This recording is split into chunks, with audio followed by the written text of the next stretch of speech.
So it's Thursday evening on what's traditionally known as Maundy Thursday. Now, Maundy is just from basically mandate, means command. And so the idea is that Maundy Thursday is the command from that Thursday. And that was when Jesus leaned into his disciples, got everyone's attention, right? He said, I've got a new command for you. And then, of course, he pulled out a very old command that they all knew, but that they, like us, weren't practicing. He said, a new command I give you, love one another. That's where we get Maundy Thursday. Now, that's not the only thing that happened on Thursday. Thursday was a tipping point. We talked about on Sunday that in the triumphal entry, everything felt different. For the first time, Jesus wasn't telling people to be quiet. Jesus wasn't hushing the people. Jesus wasn't telling the disciples to not cry out. Jesus wasn't telling the crowd not to cry out. Monday, he clashes. Tuesday and Wednesday, it's building, and it's building. Thursday is this tipping point. Sends Peter and John up to the upper room to prepare the room. And what they're having is a Seder, a Passover meal. And they have this Passover meal, and the disciples are present. Judas is present. Judas sits and they have this meal. Jesus washes the disciples' feet on Thursday evening. We have communion turning into the Lord's Supper, turning in later to the Last Supper, turning into where we get communion from this Passover meal that they share, the Seder. After that, Judas left, and Jesus went to the garden to pray. And we've talked about this before, but this is that gut-wrenching prayer of Jesus prostrate. It says his capillaries have busted, and he's literally sweating blood. He's so worked up over what's to come. And it's in this prayer that he says, God, if there's any possible way to do something different, if there's any way this can be accomplished a different way, let's stop.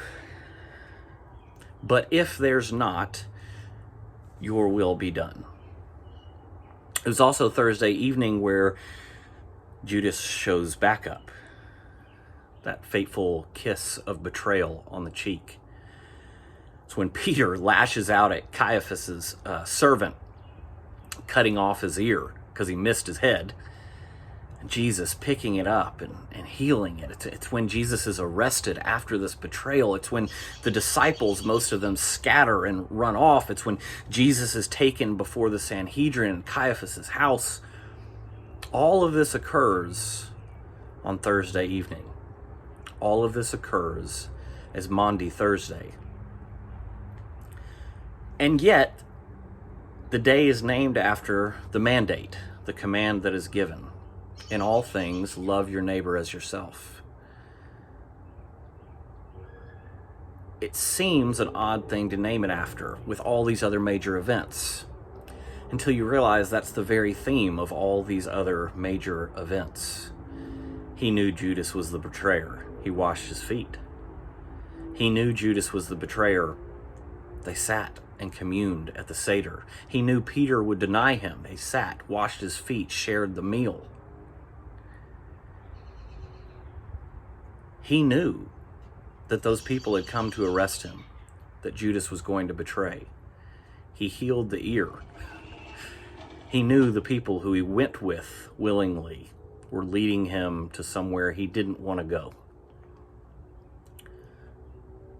But he went of his free will. He went of his volition.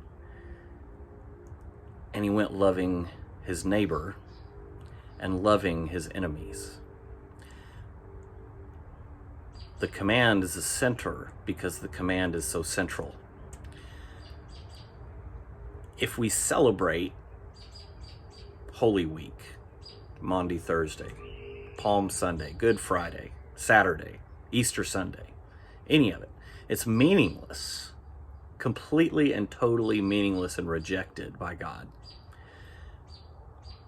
if we're not doing it loving our neighbor. If we're not doing it, loving God, our first love. If we're not doing it, as followers of the way, then it's for naught. So the command is central, the mandate, a new command I give you. Love your neighbor as yourself. Love God, love your neighbor.